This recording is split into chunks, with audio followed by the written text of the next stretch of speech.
పెళ్ళైనా పండగైనా వేడుక ఏదైనా పట్టుచీరల ప్రత్యేక వేదిక వారాహి సిల్క్స్.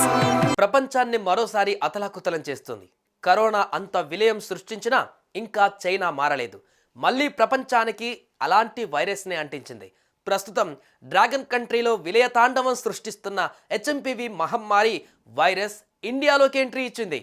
బెంగళూరులో తొలి కేసు నమోదైంది. 8 నెలల చిన్నారికి హెచ్ఎంపీవీ వైరస్ సోకినట్టుగా తెలుస్తోంది. బెంగళూరులోని బాప్టిస్ట్ హాస్పిటల్లో ఈ కేసు నమోదైంది. ఇక దీనిపైన కర్ణాటక ఆరోగ్య మంత్రిత్వ శాఖ రియాక్ట్ అయింది. రాష్ట్రంలోని ల్యాబ్లో ఈ పరీక్ష నిర్వహించలేదని చెప్పుకువచ్చింది. ఆ రిపోర్టు ఓ ప్రైవేట్ ఆసుపత్రి నుంచి వచ్చింది. దానిపై తమకు ఎలాంటి అనుమానాలు లేవని పేర్కొంది. అయితే ఈ వైరస్ వ్యాప్తిపై కేంద్ర ఆరోగ్య శాఖ నుంచి ఇప్పటి వరకు ఎలాంటి ధృవీకరణ రాలేదు.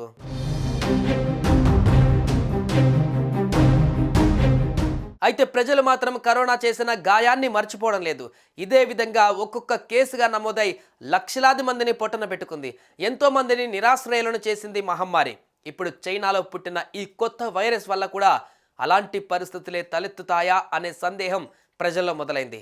మరోవైపు ఈ వైరస్ వ్యాప్తి కాకుండా ఉండాలంటే కార్పొరేట్ కంపెనీలు ఇప్పటి నుంచే వర్క్ ఫ్రమ్ హోమ్ ఇస్తే మంచిదని కూడా చర్చించుకుంటున్నారు.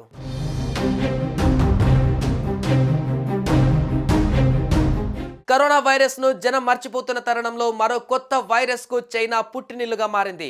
Human metapneumo virus. అక్కడ వందలాది మందిని ఆసుపత్రి పాలు చేస్తున్న దృశ్యాలు ఇప్పటికే సోషల్ మీడియాలో వైరల్ అవుతున్నాయి. ఈ వైరస్తో ముప్పేమీ లేదని చైనా చెబుతున్నప్పటికీ వాస్తవ పరిస్థితులు కానరావడం లేదని వార్తలు వస్తున్నాయి. గతంలో జరిగిన పొరపాట్లతో ఎంతో మంది ప్రాణాలు గాలిలో కలిసిపోయాయి. అలా జరగకుండా కేంద్ర ప్రభుత్వం ఈసారి ముందుగానే అప్రమత్తమైంది. రాష్ట్ర ప్రభుత్వాలను అలర్ట్ చేసింది. ఇందులో భాగంగా తెలంగాణ ప్రభుత్వం కొత్త వైరస్ పైన అప్రమత్తంగా వ్యవహరించాలని వైద్యారోగ్య శాఖ అధికారులకు ఆదేశాలు జారీ చేసింది. నిబంధనలు పాటించాలని ఉత్తర్వుల్లో పేర్కొంది. దీంతో వైద్య ఆరోగ్య శాఖ అధికారులు చర్యలు చేపడుతున్నారు.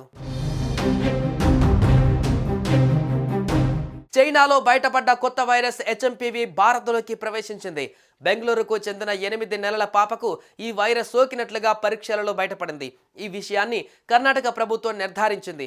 ఓ ప్రైవేట్ ల్యాబ్లో నిర్వహించిన వైద్య పరీక్షలలో పాపకు వైరస్ సోకినట్లుగా తేలిందని ప్రకటించింది.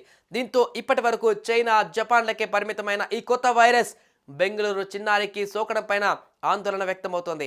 పాపకు వైరస్ ఎలా సోకిందనే వివరాలు ఇంకా తెలియరాలేదని, వైరస్ స్ట్రెయిన్ వైద్య నిపుణులకు అంతు పట్టడం లేదని కర్ణాటక వైద్య ఆరోగ్య శాఖ అధికారులు చెబుతున్నారు.